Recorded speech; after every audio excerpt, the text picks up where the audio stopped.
How are you all. बेटा आज हम डिस्कस करेंगे आपकी जूलॉजी की नीट 2023 की आंसर की। फटाफट से सारे क्वेश्चंस को देखेंगे, ठीक है, और आंसर्स लगाएंगे।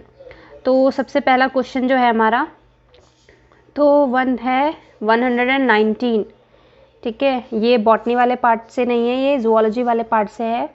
तो during purification the process for recombinant DNA technology addition of chilled ethanol precipitate out. तो चिल्ड इथेनॉल हम किस लिए डालते थे, जो डीएनए के थ्रेड्स हैं वो क्या हो जाते थे, प्रेसिपिटेट। तो बहुत ही सिंपल सा क्वेश्चन है, इसका आंसर जाएगा आपका 4 यानी कि डी ऑप्शन, डीएनए, ठीक है। नेक्स्ट क्वेश्चन आता है बच्चा 143 आपका जूलॉजी से है, ठीक है। ये बायोमोलिक्यूल से आपका क्वेश्चन है।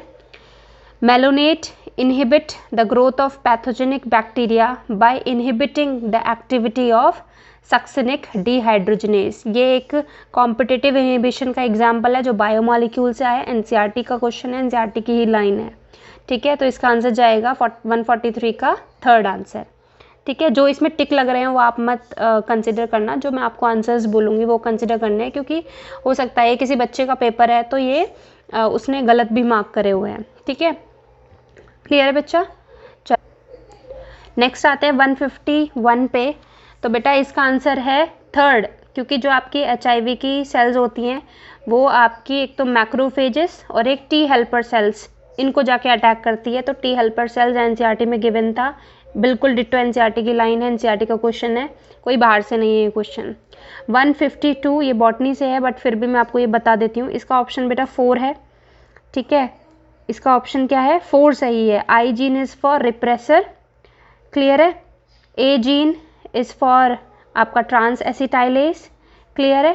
And Z gene is for beta galactosidase. तो एनसीईआरटी का लैक कॉपरोन वाला जो डायग्राम है उससे क्वेश्चन है, एनसीईआरटी का क्वेश्चन है बिल्कुल। 153 इसका ऑप्शन बेटा 150 का 3 है, इस बच्चे ने गलत लगा दिया यहाँ पे। 153 का थर्ड ऑप्शन है, ठीक है। कैसे, रिंग वॉर्म का तो क्या हो जाएगा, ट्राइकोफाइटॉन, ठीक है, ट्राइकोफाइटॉन होगा इसका, क्लियर। फिलेरियल वॉर्म क्या था, फिलेरियसिस यानी कि एलिफेंटियासिस को बोलते हैं, तो that is cause due to the wuchereria bancrofti. Malaria का causative agent is plasmodium vivax, को सी का क्या हो गया, फोर्थ हो गया, तो सी का फोर्थ ये हो गया। तो इसका ऑप्शन जाएगा आपका थर्ड। और निमोनिया का होगा हिमोफिलस इन्फ्लुएंजा, क्लियर है बच्चा। तो 153 का थर्ड ऑप्शन है, थर्ड, क्लियर। नेक्स्ट आते हैं 154 पे। बहुत ही अच्छा क्वेश्चन है, जो एडेप्टिव रेडिएशन वाला जो पीछे टेबल दे रखी थी, प्लेसेंटल मैमल्स, प्लेसेंटल टेस्मेनियन प्लेसेंटल्स और मार्सुपियल्स जो दे रखे थे, उसमें से क्वेश्चन है। तो इसमें बहुत ही अच्छे से एग्जाम्पल्स को शफल किया है। इसका ऑप्शन बेटा 4th है, आप एनसीईआरटी खोल के देखो, उसमें नम्बैट, स्पॉटेड कस्कस, फ्लाइंग फैलेंजर, ठीक है, दे रखी है आपको वहाँ पे टेबल, उसमें एग्जाम्पल दे रखे हैं। तो इन्होंने क्या पूछा है, एडाप्टिव रेडिएशन ऑस्ट्रेलियन मार्सुपियल्स पूछे हैं। तो इसमें प्लेसेंटल मार्सुपियल्स में मिक्स किए हुए हैं, तो वो नहीं है, हमें क्या लगाना था, ऑस्ट्रेलियन मार्सुपियल, प्लेसेंटा नहीं लगाने थे हमें। तो नम्बैट, स्पॉटेड कस्कस, फ्लाइंग फैलेंजर्स ये हैं, ठीक है। 154 का फोर्थ आंसर है, ठीक है। नेक्स्ट आते हैं 155 पे। इन्होंने बोला है कि द असर्शन दे रखी है, nephrons are of 2 types, cortical juxtamedullary, based on their relative position in cortex and medulla. बिल्कुल सही बात है, ठीक है, असर्शन एकदम सही है। रीजन दे रखा है, juxtamedullary nephrons have short loop of Henle whereas cortical nephrons have long loop of Henle. बेटा जक्स्टामेडुलरी कम होते हैं नंबर में, लेकिन उनका नेफ्रॉन जो होते हैं वो लंबे होते हैं, लूप ऑफ हेनले लंबे होते हैं। तो इन्होंने उल्टा दे दिया, तो रीज़न क्या हो गया, फॉल्स। तो इसका ऑप्शन जाएगा फर्स्ट, रीज़न सही है, असर्शन सही है, लेकिन रीज़न फॉल्स हो गया, ठीक है। तो 155 का बेटा first option is correct. Next आ जाते हैं हम लोग 156 पे। यहाँ पे दिया हुआ है, ये भी आपका बॉटनी से है, बट करा देती हूँ। In prokaryote the positively charged DNA is held with some negatively charged proteins. पहली बात तो वहाँ नेगेटिवली चार्ज प्रोटीन्स होती ही नहीं है उसके अंदर, प्रोकैरियोट्स के अंदर, ठीक है, कोई ऐसा जिसके ऊपर वो रैप्ड हो, क्लियर है। तो स्टेटमेंट 1 जो है वो बिल्कुल गलत है, ठीक है, कोई सेंस नहीं बना रही है। सेकंड स्टेटमेंट दे रखी है, in eukaryote the negatively charged DNA is wrapped around the positively charged histone octamer to form the nucleosome. ये बिल्कुल सही स्टेटमेंट है, एनसीईआरटी की as it is line out किया है। तो स्टेटमेंट सेकंड जो है वो बिल्कुल सही है, स्टेटमेंट गलत 1 जो है गलत है। तो ऑप्शन जाएगा इसके अंदर हमारा 156 का 2। Statement 1 is incorrect but statement 2 is correct. Next आते हैं 157 पे। 157 क्या बोल रहा है बच्चा question, which of the following statement are correct regarding the female reproductive cycle. Okay, in non primate, primate में पहली बात तो प्राइमेट कौन होते हैं, हम, गोरिल्ला, चिंपैंजी, मंकी, ये सब प्राइमेट होते हैं। अब हमारे अंदर जो होती है वो मेंसेस होती है, मेंस्ट्रुअल साइकिल, और जो नॉन प्राइमेट है उनमें एक साइकिल होती है, उसको बोलते हैं ऊस्ट्रस साइकिल। तो ए ऑप्शन सही है इसमें एक तो, ठीक है। First menstrual cycle begins at puberty and it is called menopause, नहीं ये मेनोपोज वर्ड गलत हो गया, मेनार्क होता तो सही हो जाती स्टेटमेंट। थर्ड दे रखा है lack of menstruation may be indicative of pregnancy, हाँ बिल्कुल सही है भाई, अगर किसी को मेंसेस नहीं हुआ है इसका मतलब वो इंडिकेटिव हो सकती है कि हाँ उसको प्रेग्नेंट है वो। क्लियर है, ये भी ठीक है, थर्ड स्टेटमेंट क्लियर है। नेक्स्ट है cyclic mensuration extend between the menarche and menopause, ये भी ठीक है, साइक्लिक मेंसुरेशन जो होती है वो मेनार्क से लेके मेनोपोज तक के बीच का पूरा टाइम है, तो ये भी सही है। तो ऑप्शन कौन सा जाएगा इसमें 157 का, दैट इज़ 2, A, C और D। बी ऑप्शन गलत है, सिर्फ A, C और D, option second is correct. Clear है, ओके। नेक्स्ट आते हैं 150, ये थोड़ा ब्लर है इमेज। इन्होंने बोला है कि vast different receives a duct from the seminal vesicles and open into the urethra as an ejaculated duct, as it is NCERT की लाइन है, बिल्कुल सही स्टेटमेंट है।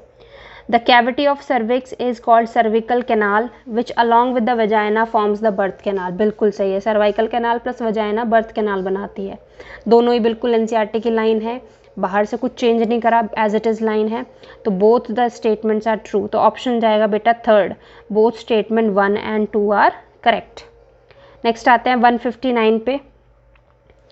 159 क्वेश्चन क्या कह रहा है, low temperature preserves the enzyme in a temporary inactive state, बिल्कुल सही बात है, कम टेम्परेचर पे वो इनएक्टिव होता है enzyme. Whereas high temperature destroy the enzyme denatured by heat, बिल्कुल सही है, हाई टेम्परेचर करेंगे तो क्या हो जाएगा डीनेचर, क्योंकि प्रोटीन से बने होते हैं तो प्रोटीन का स्ट्रक्चर डीनेचर हो जाता है, बिल्कुल सही बात है। अब इन्होंने बोला है कि when the inhibitor closely resembles the substrate in its molecular structure and inhibit the activity of enzyme, it's called competitive inhibition, बिल्कुल सही बात है, ठीक है। तो करेक्ट ऑप्शन चूज करने के लिए बोला है, तो उन्होंने ऑप्शन थर्ड बिल्कुल सही है, both the statement 1 and 2 are correct. तो 159 का हो जाएगा बेटा थर्ड ऑप्शन। क्लियर है, चलो नेक्स्ट, ये आपका उससे दे रखा है ड्रग्स वाले चैप्टर से, ह्यूमन हेल्थ एंड डिजीज से। तो इसमें पूछा है कौन सा इफेक्ट बताना है।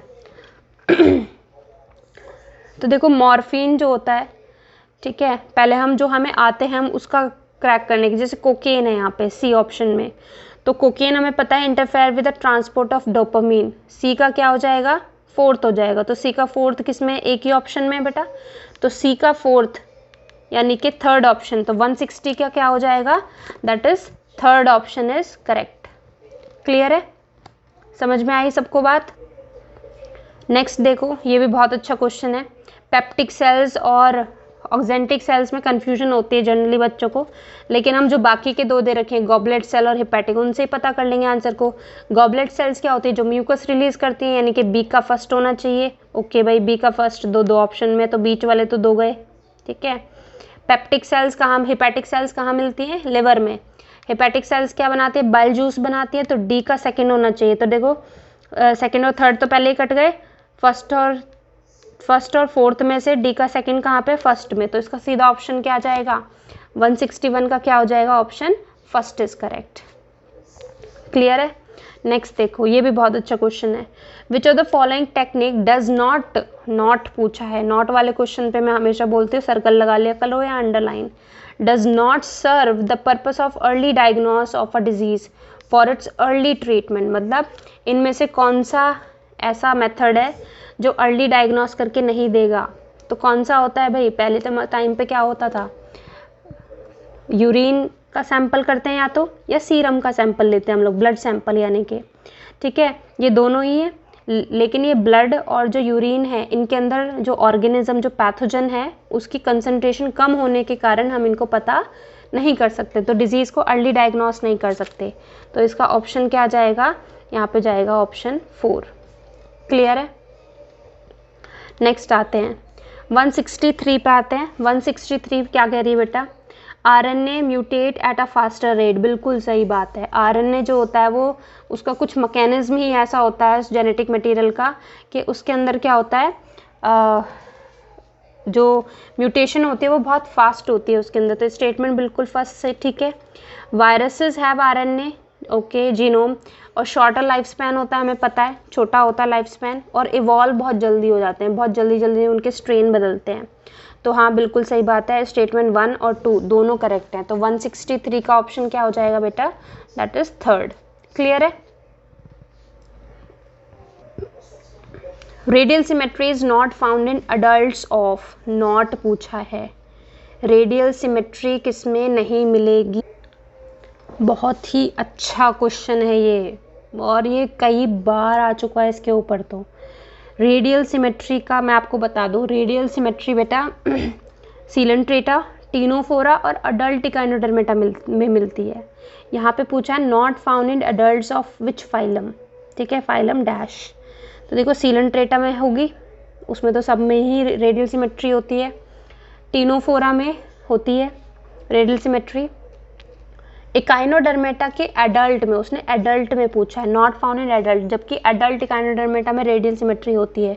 तो इसका ऑप्शन हो जाएगा बच्चा 4। बहुत ही अच्छा और कंफ्यूजिंग इजी सा क्वेश्चन है, इसका हो जाएगा 4th ऑप्शन। क्लियर है सबको? ओके। नेक्स्ट दे रखा है यहाँ पे, broad palm with single palm crease is visible in a person suffering from. तो इसका आंसर सीधा जाएगा डाउन सिंड्रोम, ठीक है, सीधे सीधे सिम्टम्स दे रखे हैं। तो इसका ऑप्शन हो जाएगा 3rd। क्लियर है? ये बॉटनी का पार्ट है, बता दिया है मैंने आपको। नेक्स्ट दे रखा है आपको, दैट इज कार्टिलेजिनस जॉइंट। सबसे अच्छा, मतलब बढ़िया एकदम question, easy question. Ball and socket joint कहाँ मिलता है? फाइब्रस जॉइंट कहाँ मिलता है? सैडल जॉइंट कहाँ मिलता है? तो देखो जो आते हैं पहले उनको करेंगे। फाइब्रस जॉइंट मतलब fixed joint between the flat skull bones में मिलेगा। तो सी का फर्स्ट होना चाहिए। सी का फर्स्ट देखो एक ही ऑप्शन में है, तो इसका सीधा ऑप्शन क्या चला गया? 4। तो जो तुम्हें आसान सा लगे ना वो करना चाहिए एग्जाम में, ठीक है। ऐसे नहीं कि आपको शुरू से ही ऑप्शंस देखने हैं, जो आपको इजी लगे पॉइंट कि हाँ इसका तो मुझे कंफर्म पता है, उसी को ढूंढो पहले। अगर वो मिल गया, उसी से काम बन गया, तो टाइम बच गया। नेक्स्ट दे रखा है इसमें 167 में, लिस्ट 1 और 2 को मैच करना है हमें। तो देखो इसमें CCK अगर आपको नहीं याद, GIP अगर नहीं याद, ANF नहीं याद, ADH, इनमें से कोई सा भी एक याद है। जैसे कि यहाँ दे रखा है, इसने बच्चे ने कर रखा है ANF factor. ANF factor heart से रिलेट होता है, हार्ट से रिलीज होता है, हार्ट की एट्रियल वॉल से, किडनी के पार्ट का क्वेश्चन है। तो ANF, सी का क्या हो जाएगा? 2nd। तो सी का 2nd क्या है भाई? सी का 2nd देखो एक में ही दे रखा है, तो ऑप्शन सीधा क्या चला गया इसका? That is 3rd option, 3rd। Clear है? सी का 2nd हो गया। समझ में आया? जिसको आपको क्लियर कट पता हो उसको पहले कर दो, ठीक है। ओके, नेक्स्ट दे रखा है, ये बेटा बॉटनी से रिलेटेड है, इस क्वेश्चन को हम स्किप करते हैं।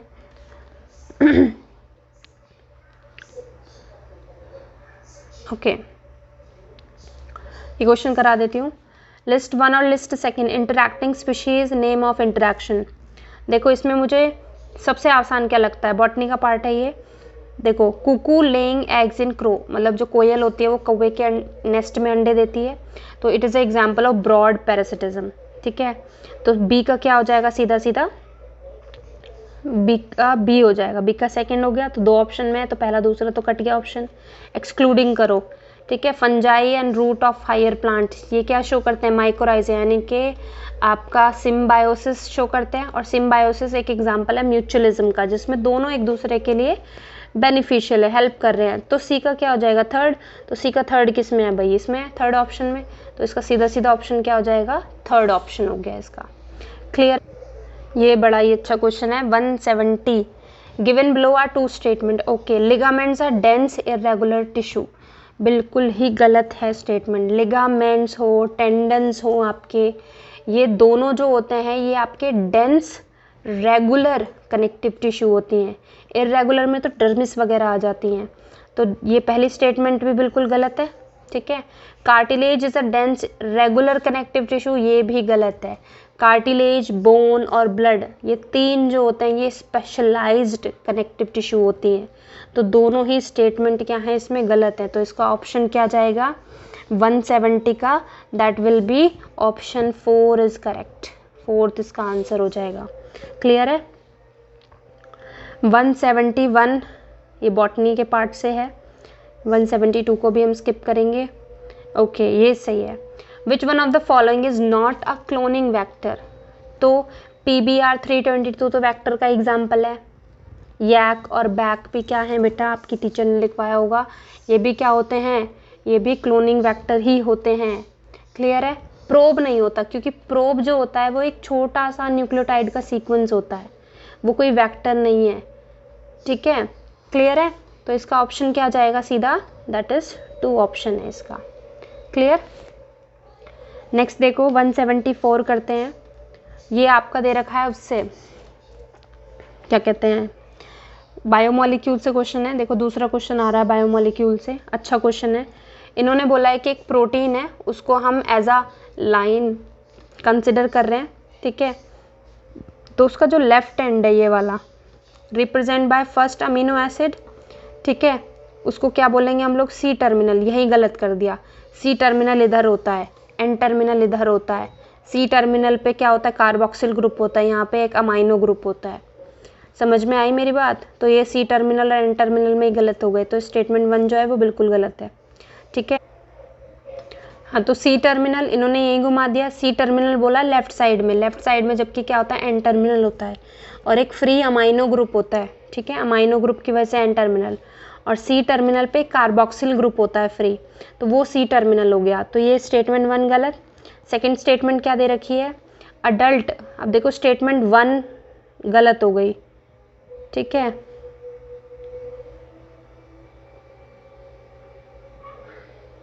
ओके।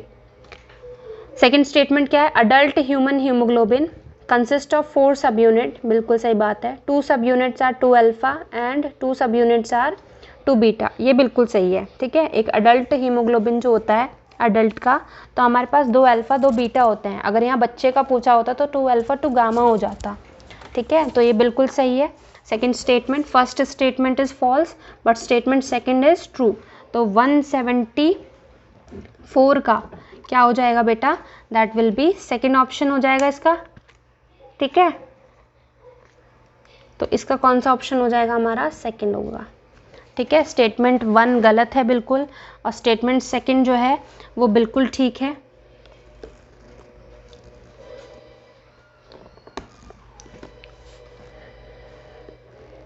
क्लियर। नेक्स्ट आते हैं 175 आपकी बॉटनी का है। 176 पे आते हैं। असर्शन दी हुई है इन्होंने, असर्शन ए और रीज़न दे रखा है, endometrium is necessary for implantation of blastocyst, बिल्कुल सही बात है भाई, चाहिए। रीज़न दे रखा है in the presence of fertilization corpus luteum जो है वो डीजनरेट हो जाएगा। ठीक है, that causes disintegration of endometrium, बिल्कुल सही बात है। लेकिन कॉर्पस लूटियम का डिसइंटीग्रेट होना एंडोमेट्रियम का फंक्शन नहीं बताता। एंडोमेट्रियम ज़रूरी है, दोनों स्टेटमेंट सही हैं, लेकिन उसकी करेक्ट एक्सप्लेनेशन नहीं है। तो ऑप्शन 4 जो दे रखा है ए और R are true but R is not a correct explanation. तो 176 का बेटा ऑप्शन 4 जो है वो सही है आपका, that is fourth option. Clear है। 177 देखो, टीनिया दे रखा है, पैरामीशियम, पेरीप्लैनेटा और पेरिटिमा। ठीक है, इनमें से इनका कनेक्शन पूछा है, तो देखो टीनिया दिख रहा है, टीनिया किस में आता है, प्लेटीहेल्मिन्थेस में, उसका लिंकेज दे रखा है, मतलब एक्सक्रीटरी स्ट्रक्चर दे रखे हैं इधर साइड में। तो फ्लेम सेल्स है भाई, पहला एक्सक्रीटरी स्ट्रक्चर ही इसी फाइलम से शुरू होता है। तो टीनिया में क्या हो जाएगा, फर्स्ट का थर्ड, तो फर्स्ट का थर्ड एक ही ऑप्शन में है, तो सीधा इसका ऑप्शन क्या हो गया 177 का, that is first answer is correct. Clear है बेटा। नेक्स्ट चलो देखो 178 आपका बॉटनी से है। नेक्स्ट देखो 179 वैसेक्टॉमी क्या है, एक सर्जिकल मेथड है, हमें पता है। कॉर्पस क्वाइटस इंटरप्ट क्या है बेटा, नेचुरल मेथड है एक तरीके का। तो ए का थर्ड, ओके। बी का क्या है बेटा, बी का दे रखा है फोर्थ, ठीक है। तो बी का फोर, ए का थर्ड, बी का फोर। सी का सर्विकल कैप क्या है, बैरियर्स है। और डी सहेली क्या है, ओरल मेथड है। तो 179 का ऑप्शन क्या हो जाएगा, सीधा फोर्थ। एनसीईआरटी का क्वेश्चन है ये भी। Once the undigested and unabsorbed substance enter into the cecum, cecum क्या है बेटा, लार्ज इंटेस्टाइन का फर्स्ट पार्ट है आपका। तो उसका बैक फ्लो को प्रिवेंट करने के लिए वहाँ पे इलियोसिकल वाल्व प्रेजेंट होता है, यानी कि स्मॉल इंटेस्टाइन का लास्ट पार्ट इलियम और लार्ज इंटेस्टाइन का फर्स्ट पार्ट सीकम। तो इन दोनों के बीच में क्या है, इलियोसिकल, यानी कि इलियम और सीकम के बीच में वाल्व, इलियोसिकल वाल्व। तो इसका सीधा सीधा ऑप्शन बड़ा इजी सा फोर्थ चला जाएगा इसका। अब आते हैं नेक्स्ट पे, that is which one of the following common sexually transmitted disease is completely curable when detected early and treated properly. बहुत ही आसान है, एनसीईआरटी का ही क्वेश्चन दे रखा है ह्यूमन हेल्थ एंड डिजीज से।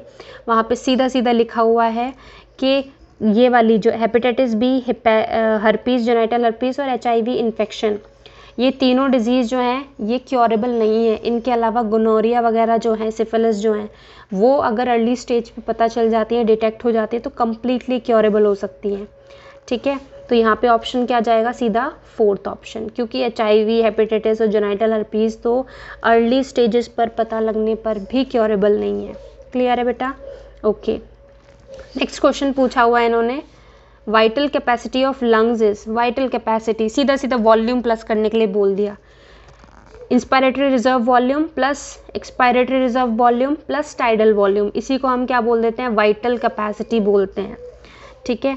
वाइटल कैपेसिटी मतलब जितना वो यूज़ कर सकता है, ठीक है। तो सेकेंड इसका ऑप्शन चला गया, 182 का सेकेंड सीधा। नेक्स्ट आते हैं इस पे, ये बहुत अच्छा क्वेश्चन है आई वाले पार्ट से। फोविया क्या है बेटा, ठीक है। तो फोविया क्या होता है, फोविया वो रीजन होता है, एक तो सबसे थिनेस्ट पार्ट होता है रेटिना का, ठीक है, जहाँ पे सिर्फ और सिर्फ क्या होते हैं, आपके कोन्स प्रेजेंट होते हैं, वहाँ पे रोड्स जो होते हैं बिल्कुल एब्सेंट होते हैं। तो ऐसे कोई ऑप्शन दे रखा होगा यहाँ पे, ठीक है। हाँ ये देखो, तो अगर यहाँ पे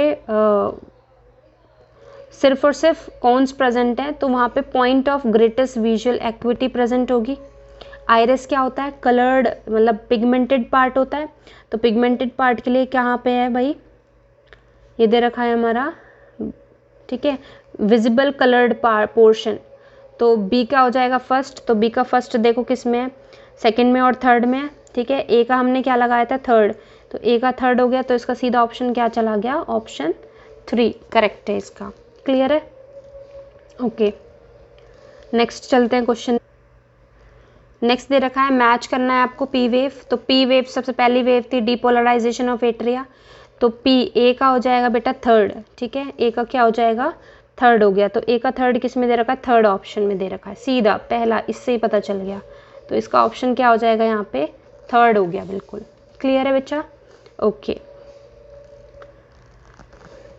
नेक्स्ट देखो, असर्शन रीजन का क्वेश्चन है, amniocentesis for sex determination is one of the strategies for reproductive and child health care program। नहीं, amniocentesis sex determination के लिए नहीं बनाई गई थी, इसका बहुत ही पावरफुल टूल है ये, लेकिन यहाँ पे मिस यूज़ करा था, ठीक है। तो ये जो है यहाँ पे 185 जो दे रखा है ये गलत है, ऑप्शन ए क्या है, गलत है। तो ए इज़ फॉल्स, तो इसमें एक ही बन रहा है। अगर आपको रीज़न नहीं भी पता यहाँ पे, तो देखो रीज़न ए तो फॉल्स ये हो गया ना, तो इसका ऑप्शन 2 ही गया सीधा, ठीक है। आपको बी अगर नहीं भी पता है कि ban on amniocentesis checks the increasing, वैसे ये भी डाउटफुल है, ये स्टेटमेंट सही है ये रीज़न वाली जो है, बट ए फॉल्स दे दिया तो ए फॉल्स में एक ही ऑप्शन मैच कर रहा है, ठीक है। तो इसका क्या हो गया, 185 का सेकेंड ऑप्शन हो गया। क्लियर है। नेक्स्ट आते हैं 186 पे, ठीक है। 186 क्या कहता है, muscle bundles are held together, ये लोकोमोशन से क्वेश्चन है। Held together by collagenous connective tissue layer called the fascicles, यहीं पे गलत कर दिया उन्होंने, फेसिकल नहीं है वहाँ पे, फैशिया है, तो ये स्टेटमेंट हो गई गलत। सेकंड क्या दे रखा है, sarcoplasmic reticulum of muscle fibre is a store house of calcium ion, ये बिल्कुल ठीक स्टेटमेंट है भाई।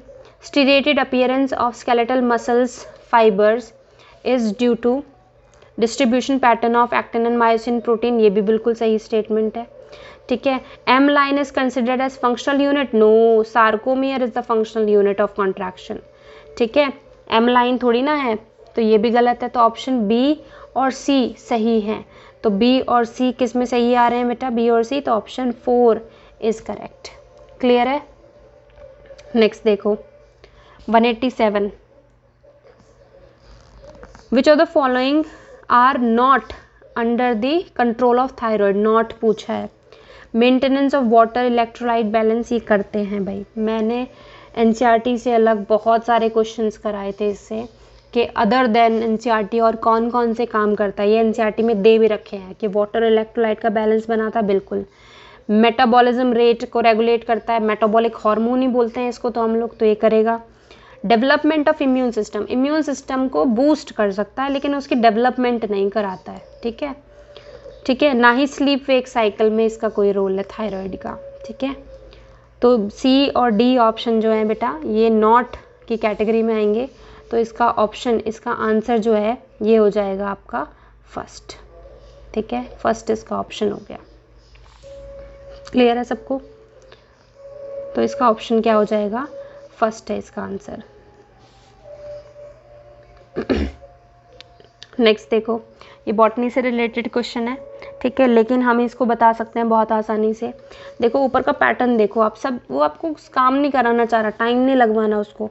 देखो यहाँ पे इस वाले पार्ट में क्या है, थोड़ा सा गैप है, इसके बाद यहाँ देखो फर्स्ट ऑप्शन में यहाँ लगातार है, पूरा सीरीज़ है, यहाँ भी पूरी सीरीज़ है, यहाँ भी पूरी सीरीज़ है, ठीक है। लेकिन यहाँ देखो यहाँ गैप आया है, तो वही उसका क्या होगा, और लास्ट वाला ही मैच करो, ए की जगह यू आया है, यू की जगह ए आया है, सी की जगह जी आया है, जी की जगह सी आया है, तो मैंने इसका सीधा ऑप्शन देख लिया और वो क्या होगा, इसका थर्ड ऑप्शन बिल्कुल सही हो जाएगा। क्लियर है बच्चा। Select the correct statement with reference to chordate, chordate के बारे में बताना। तो mid dorsal solid and double nerve cord, no, double तो होती नहीं, सिंगल होती है हमारी। Presence of closed circulatory system, बिल्कुल सही बात है, ठीक है, वो एक्सेप्शन मत लेना, उसकी बात नहीं कर रहे हैं, एनसीईआरटी की बात कर रहे हैं। एनसीईआरटी में कॉर्डेट में सीधा सीधा लिखा हुआ है क्लोज सर्कुलेटरी सिस्टम है। Presence of paired pharyngeal gill slits, बिल्कुल सही स्टेटमेंट है, वो जो टेबल बनाई हुई है। तो ऑप्शन बी और सी जो है इसके बिल्कुल सही हो जाएंगे, तो ऑप्शन क्या हो जाएगा इसका 4 बिल्कुल सही है। क्लियर है। नेक्स्ट देखो, the part of human brain that helps in regulation of sexual behaviour, expression और excitement, pleasure, rage, fear etcetera. Limbic system दे रखा था और थोड़े टाइम बाद लाइन में लिखा हुआ था अलॉन्ग विद द हाइपोथैलेमस। तो मैंने क्लास में बताया था कि हाइपोथैलेमस तो हर जगह आएगा ही आएगा, बिना इसके तो काम ही नहीं चलेगा। तो सीधा ऑप्शन क्या हो गया इसका, थर्ड ऑप्शन इसका बिल्कुल सही हो गया, ठीक है। नेक्स्ट देखो, विच of the following is a characteristic feature of cockroach, बहुत क्वेश्चन आता है, टीचर बताते भी हैं इसको बार बार, मतलब फेवरेट से क्वेश्चन है ये, नीट के बार बार यही रिपीट हो रहे हैं। तो सेक्सुअल डायमॉर्फिज्म करनी है मेल और फीमेल कॉकरोच में, कैसे पहचानोगे, स्टाइल लड़के मारते हैं, ठीक है, तो एनल स्टाइल इसका ऑप्शन हो गया, तो option 4 is correct, fourth option है इसका। नेक्स्ट देखो, मज़ा आ रहा है, मतलब बढ़िया पेपर है एकदम इजी, जिसे कहते हैं ना कि गलती नहीं हो सकता। एनसीईआरटी से बाहर अभी तक मैंने इसमें एक भी लाइन नहीं देखी है, सारी लाइन एनसीईआरटी से ही डली हुई है, बिल्कुल एनसीईआरटी बेस्ड पेपर है। In a cockroach excretion is brought by, सारे नाम दे रखे हैं, वहाँ पे फेलिक ग्लैंड तो नहीं है, नेफ्रोसाइट्स है, यूरिकोज ग्लैंड और फैट बॉडी, ये तीनों एग्जाम्पल एनसीईआरटी में दे रखे हैं, तो इनको मिला के मैच कर दो सीधा। तो सी बी डी, सी सी बी डी, तो ऑप्शन क्या हो जाएगा इसमें? फर्स्ट, सीधा। इन यूनिक मैमेलियन कैरेक्टर, हमारे अंदर यूनिक फीचर क्या है बाकी क्लासेस से? हेयर प्रेजेंट है, बॉडी हेयर है, बिल्कुल सही बात है। पिन्ना प्रेजेंट है, आउटर ईयर को बोलते हैं, हमारे पास है, ठीक है, और किसी के पास नहीं है। मेमोरी ग्लैंड हमारे पास है और किसी के पास नहीं है, तो यही क्या हो जाएगा इसका फीचर हो जाएगा, ठीक है। तो ऑप्शन 4 इज़ फॉर 194। क्लियर है? नेक्स्ट आओ, देखो पहली स्टेटमेंट करेक्ट बतानी है आपको। Basophil are most abundant cell, बिल्कुल गलत, सबसे कम होती है बेजोफिल, 0.1 से लेकर 1% प्रेजेंट होती है सिर्फ बॉडी में। Basophil secrete histamine, serotonin and heparin, exact NCERT की लाइन है, बिल्कुल कुछ बाहर से नहीं है।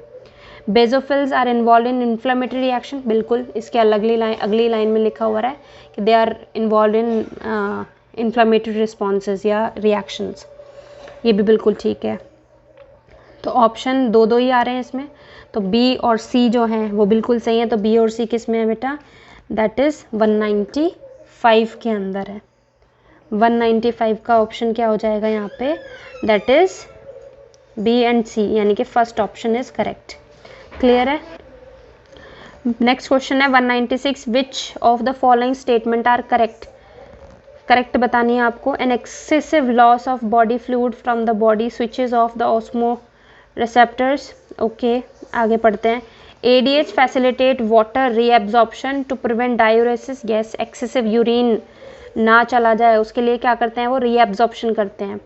ANF जो है वैसोडाइलेशन करता है, ये भी बिल्कुल सही स्टेटमेंट है, वैसोडाइलेटर है एक तरीके का, तो ये भी ठीक है। ADH कॉजेज इंक्रीज इन, हाँ भाई, ब्लड वॉल्यूम, पानी को रीएब्जॉर्ब करेगा तो ब्लड का वॉल्यूम बढ़ेगा, ब्लड वॉल्यूम बढ़ेगा तो ब्लड प्रेशर बढ़ेगा, ठीक है, और GFR भी बढ़ेगा। तो ई वाले में GFR कम कर दिया तो ये नहीं होगा। तो BCD ऑप्शन 4 बिल्कुल सही है।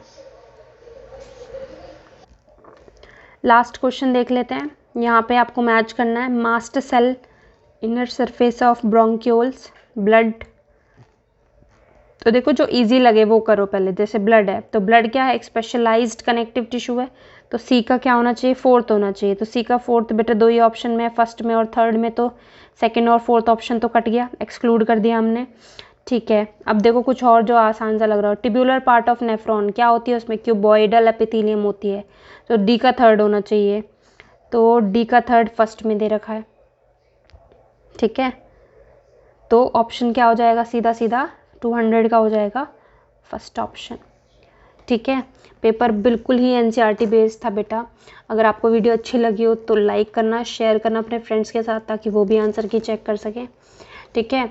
और पेपर बिल्कुल ही NCERT बेस्ड था। तो जो टीचर्स बोलते हैं ना कि हाँ भाई NCERT पे स्टिक रहो, कोई एक्स्ट्रा ज़्यादा पढ़ने की आपको लोड लेने की ज़रूरत ही नहीं है, क्यों अपना बर्डन बढ़ाना, ठीक है। सिर्फ NCERT पर ही चिपक के रहो, NCERT से ही क्वेश्चन आएंगे, उसी को इस तरीके से पढ़ो कि बिल्कुल चाट लो, मतलब हर तरीके से कैसे भी क्वेश्चन आ जाए आपको तुरंत आना चाहिए। बहुत ही आसान सा पेपर था ज़ूलॉजी का, ठीक है। आई होप आपका पेपर अच्छा गया हो, होप फॉर द बेस्ट, आप ब्रिलियंट हो, मतलब भगवान सबको सही टाइम पे सब चीज़ें देता है, ठीक है। तो किसी का पेपर अगर ख़राब गया है तो ये मत सोचो कि तुम्हारे साथ बहुत बेकार हुआ है या जो भी है, जब राइट टाइम आएगा तो चीज़ें आपको ज़रूर मिलेंगी। आपको बस लगे रहना है, अपना 100% देते रहना है, रिज़ल्ट कुछ भी हो चाहे आपका, ठीक है। आज नहीं तो कल आपको जो आप चाहते हो वो आपको मिलेगा ही मिलेगा। तो वीडियो को शेयर करना, चैनल को सब्सक्राइब ज़रूर कर देना, बहुत नीड है उस चीज़ की, तो ठीक है। लाइक करना, शेयर करो अपने फ्रेंड्स के साथ, और टेंशन नहीं लेने का बिल्कुल भी, मस्त रहने का। Bye bye everyone, thank you so much.